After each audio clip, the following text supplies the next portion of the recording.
जय हिंद सुसहाय। आज का बाइबल वचन है महासंकट का आरंभ। इसलिए जब तुम उस चाड़ने वाली घृणित वस्तु को, जिसकी चर्चा दानियेल भविष्यवक्ताओं के द्वारा हुई थी, पवित्र स्थान में खड़ी हुई देखो, तब जो यहूदिया हो वह पहाड़ पर भाग जाए, जो छत पे हो वह घर में से सामान लेने न उतरे, जो खेत में हो वह अपना कपड़ा लेने को पीछे न लौटे। उस दिन जो गर्भवती और दूध पिलाती होंगी उनके लिए हाय है। और प्रार्थना करो कि तुम्हें चाड़े में सबत के दिन भागना न पड़े, क्योंकि उस समय ऐसा भारी क्लेश होगा जैसे जगत के आरंभ में न अब तक हुआ न कभी होगा। और यदि वे दिन घटाए न जाते, जो कोई प्राणी ना बचता, परंतु चुने हुए कारण वे दिन घटाए जाएंगे। उस समय यदि कोई तुमसे कहे देखो मसीह यहाँ है वहाँ है, तो विश्वास न करना, क्योंकि झूठे मसीह और झूठे भविष्यवक्ता उठ खड़े होंगे और बड़े चिन्ह और अद्भुत काम दिखाएंगे कि यदि हो सके तो चुने हुए को भी बहका देंगे। देखो मैं पहले से तुमसे यह सब कुछ कह दिया है, इसलिए यदि वे तुमसे कहे कि वह जंगल में है तो बाहर ना निकलना, देखो वह कोठरी में तो विश्वास ना करना, क्योंकि जैसे बिजली पूर्व से निकलती पश्चिम तक चमकती जाती है,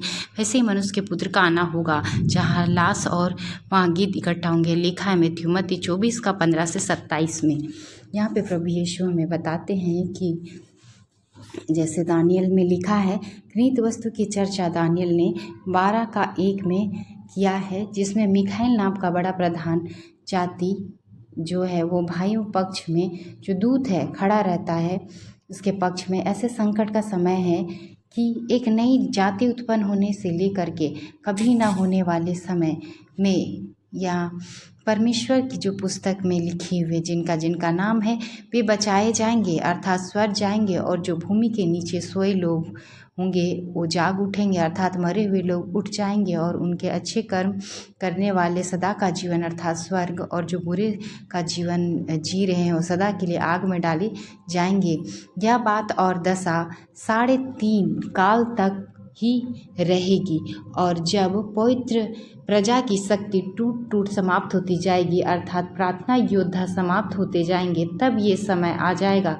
जब ये होते देखो तो यीशु कहते हैं कि यहूदी और परमेश्वर के लोग पहाड़ों पर ही प्रार्थना करना, और छत पर हो तो अपने घर से सामान लेने ना उतरना, खेत में हो तो कपड़ा लेने को ना जाना, क्योंकि वह प्रार्थना करो, क्योंकि जो गर्भवती और दूध पिलाती होंगी उनके लिए दुख जताते हैं। और यीशु प्रार्थना कहते हैं कि ठंडे के दिन ये सब भारी क्लेश होगा, कि ठंडे के दिन या सबत या क्रिसमस के दिन भागना ना पड़े। ऐसे भारी क्लेश होने वाला है जो कभी कभी ना हुआ था।